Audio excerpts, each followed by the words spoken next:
नमस्कार, स्वागत है आप सभी का। मैं हूं आपके साथ श्रावणी पटनायक। बुलेटिन की शुरुआत करेंगे। आबकारी घोटाले में गिरफ्तार एपी त्रिपाठी और पप्पू ढिल्लों की रिमांड पर दोनों पक्षों में बहस खत्म हो गई है। ईडी ने पप्पू की 2 दिन और एपी त्रिपाठी की 3 दिन की रिमांड की मांगी थी, जिस पर विशेष न्यायाधीश अजय प्रताप सिंह राजपूत की कोर्ट में सुनवाई कर फैसला सुनाया गया। बताते हैं कि ईडी ने कोर्ट को सीज की गई प्रॉपर्टी की जानकारी दी, जिसे अनवर ढेबर के वकील ने गलत बताते हुए जमीन को रिश्तेदार के होने की बात कही है।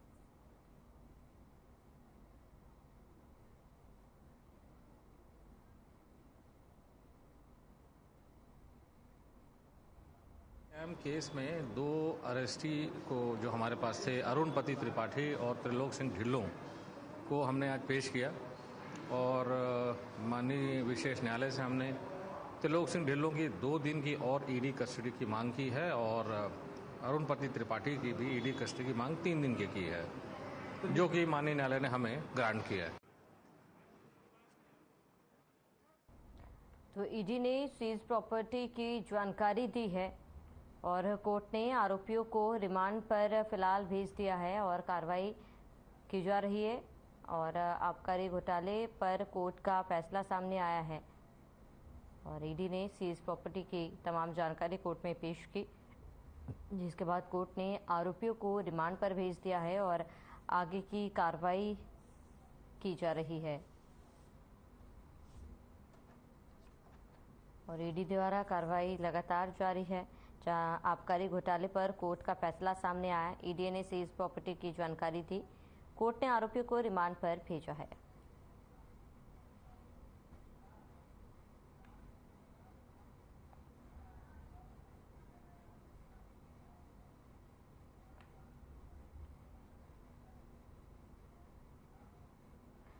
ज्यादा जानकारी के लिए पलाश तिवारी हमारे साथ संवाददाता जुड़ चुके हैं। पलाश, क्या कुछ पूरी जानकारी है, क्या अपडेट है?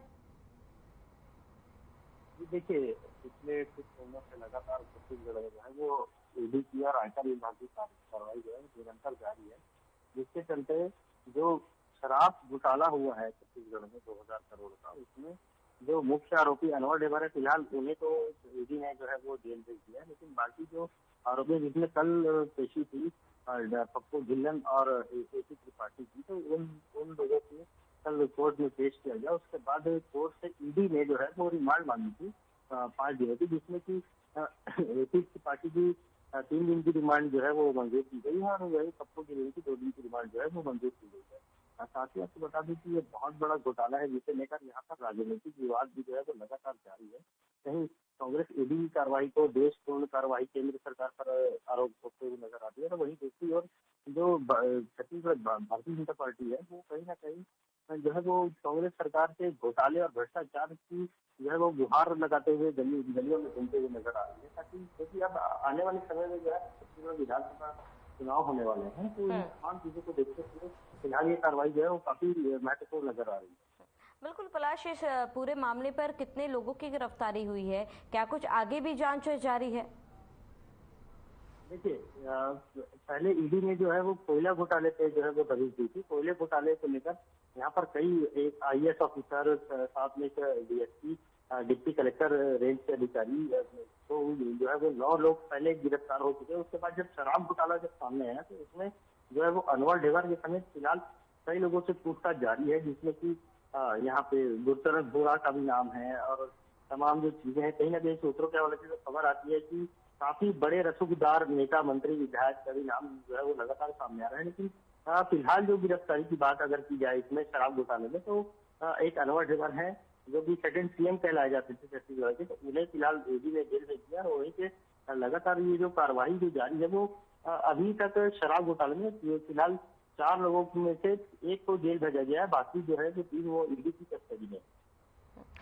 बिल्कुल पलाश, क्या कुछ जो लोग आरोपी गिरफ्तार हुए हैं उनसे पूछताछ में कोई अन्य अहम बातें सामने आई हो? जिस हिसाब से सूत्रों की बात अगर करें तो ये काफी बड़ा घोटाला नजर आता है, लेकिन ईडी ने जो दस्तावेज जारी किए हैं वो कहीं ना कहीं जो है वो फिलहाल जो प्रेस रिलीज एक ईडी जारी करती है, उसमें 2000 करोड़ रुपए के घोटाले की बात जो है वो सामने आई।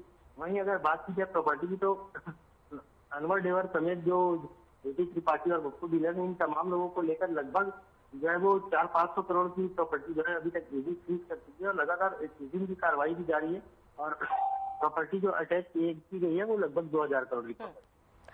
बिल्कुल पलाश, क्योंकि 2000 करोड़ रुपए के घोटाले की बात आप बता रहे हैं, जाहिर सी बात है ये कोई मामूली बात नहीं है। ऐसे में जो आरोपी पकड़े गए उनसे पूछताछ में क्या लगता है कि आने वाले समय में कोई बड़ा नाम सामने आ सकता है?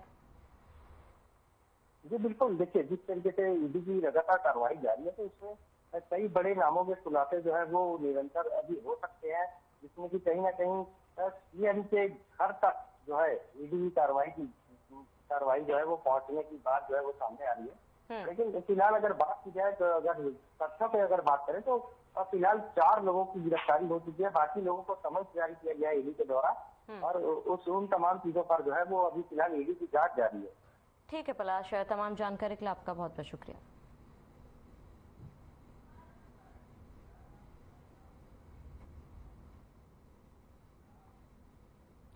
धार नगर पालिका परिषद में भाजपाइयों कांग्रेस पार्षद उस वक्त आमने सामने हुए जब कांग्रेसियों ने नगर पालिका परिषद के सीएमओ निशिकांत शुक्ला के खिलाफ नारेबाजी कर धरना प्रदर्शन करके परिषद के मेन गेट पर ताला लगा दिया। इसको लेकर भाजपा के पार्षदों ने अपनी नाराजगी जताते हुए मेन गेट का ताला तोड़ दिया। पार्षदों में झुमाझटकी को चलता देख पुलिस ने बीच हस्तक्षेप करते हुए दोनों पार्टी के पार्षदों अलग अलग किया। वही खबर लगते ही एसडीएम वीरेंद्र सिंह कटारे नगर पालिका पहुंचे और उन्होंने कांग्रेसियों के वरिष्ठ नेताओं को बुलाकर उनकी बात सुनी। वहीं नगर पालिका परिषद के उपाध्यक्ष मयंक महाले ने इस बारे में बताया, कांग्रेसी अपनी मांग को लेकर जो मेन गेट पर ताला लगाया है वो ठीक नहीं है।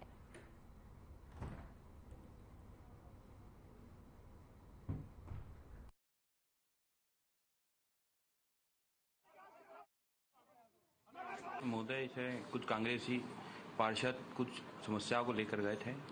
अधिकारी कुछ कार्यक्रम में बिजी थे, उन्होंने थोड़े समय से मिलने का बोला था, मिल नहीं पाए। इस कारण उन्होंने नगर पालिका के मुख्य द्वार पर ताला लगाया था और अपना विरोध दर्ज कर रहे थे वो लोग। उसके बाद क्या ताला वाला तोड़ा गया है कुछ? अब नगर पालिका के मुख्य द्वार पर ताला लगाना गलत तरीका है, ये तरीका नहीं होता है आपत्ति दर्ज करने का। कुछ समस्या है तो आकर बात करें। देखिए, इसका कोई विवरण जो है विशेष संज्ञान में नहीं है। मैं लगभग 1:45 बजे के आसपास जो है यहाँ से नगर पालिका से कलेक्ट्रेट जाने के लिए निकला। इस बीच में मुझे ज्ञात हुआ कि कुछ व्यक्ति जो हैं वो नगर पालिका में हल्ला कर रहे हैं और नगर पालिका के कर्मचारियों को डरा धमका रहे हैं और बाद में उन लोगों ने जो है मुख्य द्वार पे ताला लगा दिया। कुछ समय बाद जो है वो ताला तोड़ भी दिया गया और जब मैं नगर पालिका आया तो मुझे ज्ञात हुआ कि कुछ कांग्रेसी हैं जो इस तरह का आचरण जो है कर रहे थे। आज नगर पालिका के समस्त विपक्ष के 9 पार्षदों द्वारा सीएमओ की अभद्रता के कारण नगर पालिका में धरना दिया गया था। जिस तरह से एक जनप्रतिनिधि का अपमान करते हैं सीएमओ साहब, उसके विरोध को लेकर हम सभी यहाँ धरने में बैठे थे और शहर की समस्या का कोई निराकरण नहीं हो रहा है, जनता के मुद्दों पर कोई बात नहीं हो रही है। बस एसी की गाड़ियों को घुमा जा रहा है और फोकट का फिजूल खर्चा किया जा रहा है। सरकार की कोई शहर की कोई समस्या पे हल नहीं हो रहा, उसको लेकर आज सभी जनप्रतिनिधि धरने पे बैठे थे। जबलपुर अमरकंटक मार्ग पर डिंडोरी मुख्यालय के पास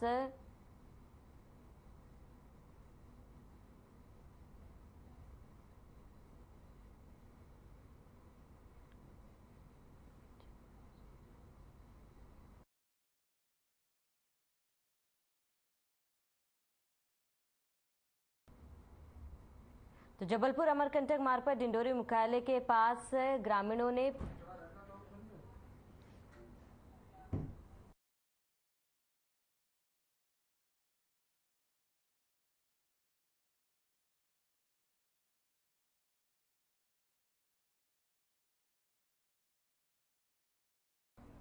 जबलपुर में अमरकंटक मार्ग पर डिंडोरी मुख्यालय के पास ग्रामीणों ने पानी की समस्या को लेकर सड़क जाम लगा दिया। सड़क जाम के चलते दोनों तरफ वाहनों की लंबी कतार लग गई और इस दौरान खाली बर्तन रखकर महिलाओं ने जमकर प्रदर्शन किया। जिला प्रशासन के खिलाफ जमकर नारेबाजी की। मामले की सूचना मिलते कोतवाली प्रभारी मौके पर पहुंचे, ग्रामीणों को समझाने का प्रयास किया लेकिन ग्रामीण नहीं माने। इसके बाद क्षेत्रीय विधायक ओमकार सिंह मरकाम मौके पर पहुंचे लेकिन आक्रोशित ग्रामीणों ने उनकी बात भी नहीं सुनी। इसी के चलते जिला कलेक्टर डिंडोरी विकास मिश्रा को ग्रामीणों के बीच उनकी समस्या को जानने आना पड़ा और ग्रामीणों से चर्चा कर उन्होंने आश्वासन दिया कि तत्काल पानी परिवहन कर गांव में पहुंचाया जाएगा।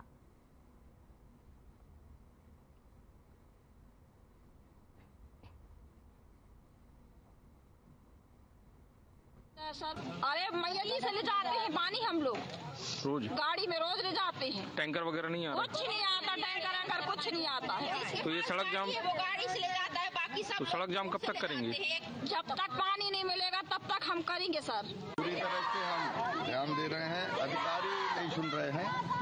बार बार मैंने EPHC को और कलेक्टर साहब को बताया कि यहाँ पानी की बड़ी समस्या और पानी की समस्या के निराकरण। मैंने को बोला तो ये कहा कि मैं जबलपुर मीटिंग में हूँ। मैंने कहा आप आइए मेरे साथ निरीक्षण में चलिए, पर ये अधिकारी सुनते नहीं। जो त्वरित पेयजल व्यवस्था है, जो भीषण गर्मी में। इंदौर शहर में लगातार चोरी की घटनाएं बढ़ती जा रही है। देर रात हीरानगर थाना क्षेत्र की पौष कॉलोनी तिरुमाला प्राइड में नकाबपोश बदमाशों ने 7 घरों को अपना निशाना बनाते हुए चोरी की घटना को अंजाम दिया। बताते हैं कि चोरी ने सोने चांदी के आभूषण सहित करीब 30 से 40 लाख रुपए लेकर फरार हो गए। वहीं चोरी की पूरी घटना CCTV कैमरे में कैद हो गई, जिसके आधार पर पुलिस चोरों की तलाश में जुट गई है।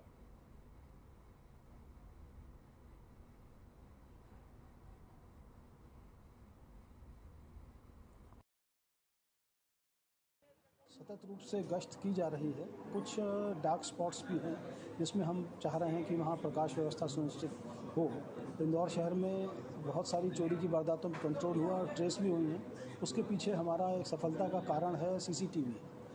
बड़े पैमाने पे CCTV लगाए गए हैं और ये हमारे लिए एक मेन सोर्स ऑफ इन्वेस्टिगेशन है। इन जो अभी प्रस्तुत वारदातें हैं इसमें भी फुटेजेस आए हैं, उसके आधार पर यथाशीघ्र उनको गिरफ्तार किया।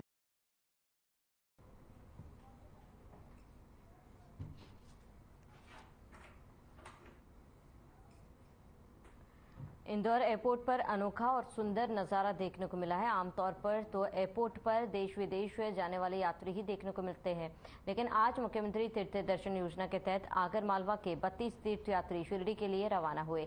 इससे पहले एयरपोर्ट पर जमकर ढोल नगाड़े पर बुजुर्ग तीर्थयात्री थिरकते नजर आए। वहीं इस मौके पर प्रदेश की संस्कृति और पर्यटन मंत्री उषा ठाकुर भी पहुंची थी और उन्होंने तीर्थयात्रियों का स्वागत किया। इस मौके पर तीर्थयात्रियों ने मंगल गीत गाए। मुख्यमंत्री की इस पहल को उन्होंने ऐतिहासिक बताते हुए कहा है कि यह मुख्यमंत्री की बुजुर्गों के प्रति संवेदना है और प्रदेश के लिए यह अनोखी पहल है।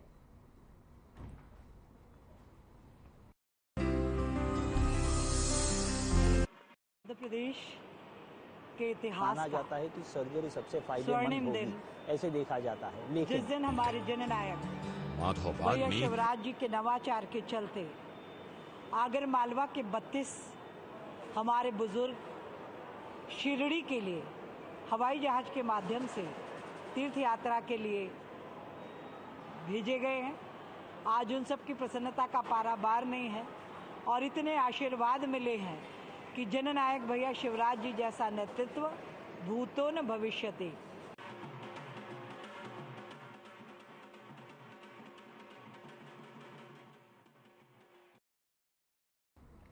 राज्यसभा सांसद दिग्विजय सिंह ने बयान दिया। बता दें कि दिग्विजय सिंह ने एक कार्यक्रम में ज्योतिरादित्य सिंधिया के माफी मांगते हुए वायरल वीडियो पर कहा है कि उन्हें गिल्ट है, इसीलिए माफी मांगनी पड़ रही है। साथ ही दिग्विजय सिंह ने प्रदेश सरकार द्वारा कॉलोनियों को अवैध से वैध किए जाने के संबंधित घोषणा पर सवाल उठाया और पूछा इसका नोटिफिकेशन कहाँ है।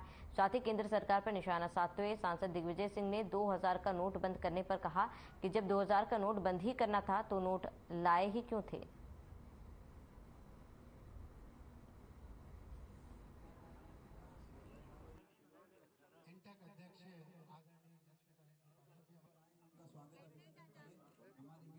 नहीं, घोषणा की है कि नोटिफिकेशन निकाला है। नोटिफिकेशन निकाल दिया है? आज घोषणा की है। घोषणा है, तय हो गया। तय होने से क्या होता है? नोटिफिकेशन कहाँ है? सर ये 2000 के नोट घोषणा तो कर चुके हैं 1000 बार। अब आज एक 2000 के नोट बंद करने का जो मामला है सर, इस बारे में क्या कहेंगे सर? अरे नोटिफिकेशन दिखाओ मुझे जी। सर ये 2000 के नोट जो बंद कर रहे हैं सर, उसके बारे में क्या कहेंगे? लाए क्यों थे पहले ये बताएं। सर मुख्यमंत्री के द्वारा कर्नाटक चुनाव के बाद अलग तो इंदौर में द केरला स्टोरी फिल्म पिछले दिनों बड़ी संख्या में महिलाओं को भाजपा के पदाधिकारियों द्वारा दिखाई गई थी, जहां हर दिन अलग अलग तरह के प्रदर्शन के साथ भाजपा के लोग और महिलाएं फिल्म देखने सिनेमाघरों में पहुंच रही हैं। वहीं पिछले दिनों हाथों में तलवार लेकर महिलाएं फिल्म देखने पहुंची थी, जिसको लेकर एडिशनल पुलिस कमिश्नर कपूरिया ने पूरे मामले को संज्ञान में लेते हुए कहा है कि अगर इस तरह की गतिविधियां सामने आती है तो सख्त कार्रवाई की जाएगी। बहरहाल हाथों में तलवार लिए महिलाओं द केरला स्टोरी फिल्म को देखने गए करीब एक सप्ताह बीत चुका है, उसके बावजूद किसी भी तरह की कोई कार्रवाई नहीं की गई है। तो बीजेपी के कार्यकर्ताओं ने फिल्म दिखाई है, जिसके बाद अलग अलग तरीके से विरोध भी किया जा रहा है। पिछले हफ्ते तलवार लेकर सिनेमाघरों में पहुंची थी महिलाएं, जिसमें एडिशनल एसपी ने कहा था कि इस तरीके के कृत्य किए गए तो सख्त कार्रवाई की जाएगी, लेकिन लंबा समय बीत जाने के बाद भी किसी भी तरीके की कोई भी कार्रवाई नहीं की गई है।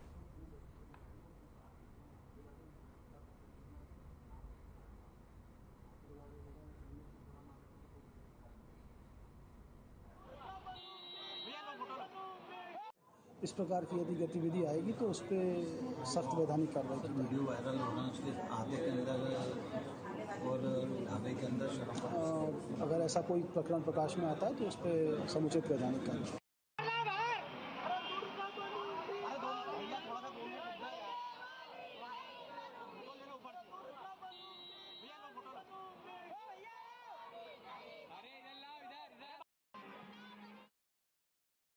रायपुर में गौठान को लेकर बीजेपी प्रदेश अध्यक्ष अरुण साहू ने बड़ा आरोप लगाया और कहा है कि सरपंच पर दबाव बनाकर गांव के विकास के पैसे गौठान में लगाए गए। ज्यादातर राशि केंद्र सरकार की अलग अलग योजनाओं की है, इसके बाद भी गौठान के हालात ऐसे हैं कि कहा कुछ नहीं है। इसके साथ ही अरुण साहू ने राष्ट्रीय रामायण महोत्सव पर बीजेपी प्रदेश अध्यक्ष अरुण साहू ने बड़ा बयान दिया और कहा, भगवान राम हम सबके आराध्य हैं और हमारी पूरी आस्था भगवान राम के साथ है। हमारे कार्यकर्ता नेता राम के भक्त हैं। साथ ही कहा कि मुझे आमंत्रण मिला तो मैं जरूर विचार करूंगा। इसके साथ ही अरुण साहू ने 2 राज्यों में हार के बाद चुनाव प्रचार और रणनीति में बदलाव को लेकर कहा कि हिमाचल प्रदेश और कर्नाटक में हर 5 साल में सरकार बदलने का रिवाज रहा। आने वाले समय में हम पूरी मजबूती में चुनाव लड़ेंगे और प्रदेश की तरक्की के लिए एक अच्छी योजना लेकर जनता के बीच आएंगे।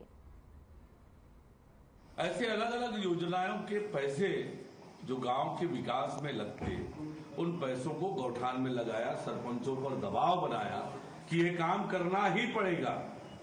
सरपंच भी बहुत परेशान हुए और आज उन गौठानों के ये हालात है कि उन गौठानों में न कोई गाय है, मुर्गी शेड बना है, वहां कोई मुर्गी नहीं है, बकरी शेड बना है, कोई बकरियां नहीं है, मशरूम का शेड बना है, वह भी नहीं है, गोबर खरीदी भी नहीं होती है और भी बहुत सारे दावे किए थे। गौमूत्र से लेके गोबर का पेंट से लेके ऐसे बहुत सारे दावे, बड़े बड़े दावे किए थे, पर गौठानों में, बहुत से गौठानों में ताला लगे हैं और किसी तरह की कोई गतिविधि अनेक गौठानों में संचालित नहीं होती है और महिला स्व सहायता समूह के लोग परेशान हुए, सरपंच लोग परेशान हुए और इतनी बड़ी राशि का खर्च करके गौठान बनाया पर उस गौठान का उपयोग नहीं हो रहा है और इसलिए ये सरकार की योजना। मुख्यमंत्री शिवराज सिंह चौहान की ओर से मुख्यमंत्री निवास से अनाधिकृत कॉलोनियों का नियमितीकरण, अधोसंरचना विकास और भवन अनुज्ञा वितरण कार्यक्रम सीहोर में वर्चुअल माध्यम से सुना गया। साथ ही आपको बता दें, नगरपालिका द्वारा 67 कॉलोनियों को वैध किया गया है। नगरपालिका क्षेत्र में आने वाली सीहोर की 67 कॉलोनियां वैध किए गए हैं और वहीं इस अवसर पर नगरपालिका अध्यक्ष प्रिंस राठौर, विधायक सुदेश राय सहित समस्त पार्षदगण एवं नगरपालिका परिषद के अधिकारीगण और कर्मचारीगण उपस्थित रहे।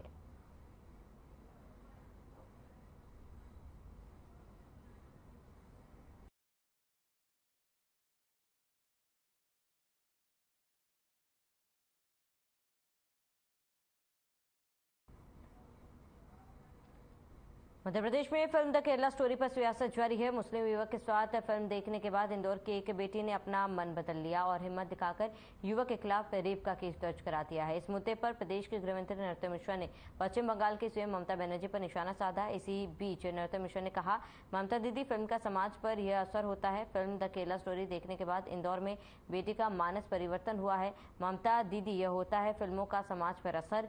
केरला स्टोरी को अपने सुप्रीम कोर्ट के आदेश के बाद भी बंगाल में चलने नहीं दी। उसी केरला स्टोरी को देखने हमारी बेटी जब इंदौर में गई तो उसका मानस परिवर्तन हुआ। ये बहुत आवश्यकता है। इस तरह के लोग जो वातावरण को विषाक्त करते हैं, विषाक्त वातावरण के निर्माण करने में अपनी एक भूमिका निभाते हैं। 10,000 करोड़ क्या, इन पर तो और भी जो कार्रवाई होनी चाहिए वो होनी चाहिए। काफी हमलावर दिख रही है। ये जो चरित्र हत्या की राजनीति कमलनाथ जी आप कर रहे हैं ना, आपके खुद के हाथ जब खून से सने हैं दंगों के 84 के, या मिस्टर बंटाधार जी हमारे वो अध्यक्ष पे आरोप लगाने की कोशिश कर रहे हैं जिनका जीवन पूरा प्रचारक की भांति संगठन के लिए निकला है, देश के लिए निकला है, समर्पण के साथ निकला है। एक भी आरोप हो तो बताएं, सामने लाएं, अन्यथा माफी मांगे। और एक भी आरोप होगा तो वो क्या अध्यक्ष जी, क्या मैं खुद आके आपके सामने जवाब दूंगा। इस तरह से ये जो राजनीति का आप दिशा बिगाड़ रहे हैं ना, चरित्र हत्या की राजनीति की, मैं अच्छी नहीं मानता, आप ही के लिए घातक होगी। मध्य प्रदेश के पूर्व मुख्यमंत्री दिग्विजय सिंह ने देवास में प्रेस कॉन्फ्रेंस कर प्रदेश और केंद्र की भाजपा सरकार पर गंभीर आरोप लगाया और कहा कि ईवीएम मशीन को खत्म करके बैलेट हुए पेपर से चुनाव करवाया जाए। इसके साथ ही उन्होंने बजरंग दल पर जुबानी वार करते हुए कहा कि वो भ्रष्ट, बेईमान अराष्ट्रीय संगठन खुद को बजरंगबली का नाम देकर बजरंगबली से तुलना की है, उन्हें माफी मांगनी चाहिए।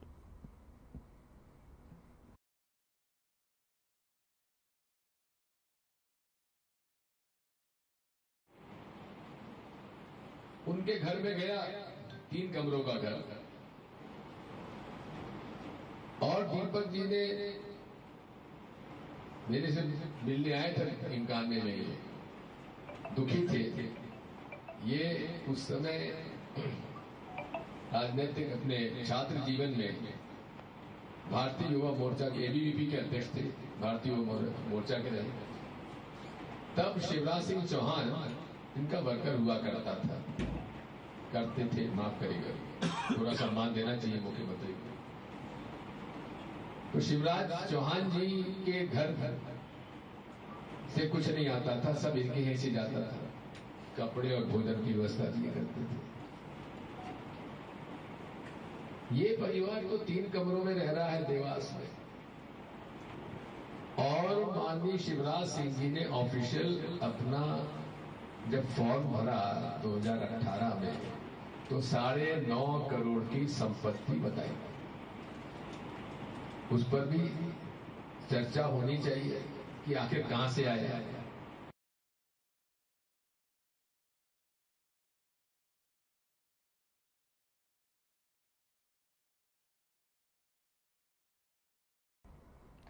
और चलिए इसी के साथ इस बुलेटिन में फिलहाल में इतना। देश प्रदेश की तमाम बड़ी खबरों के लिए बने रहे हमारे साथ।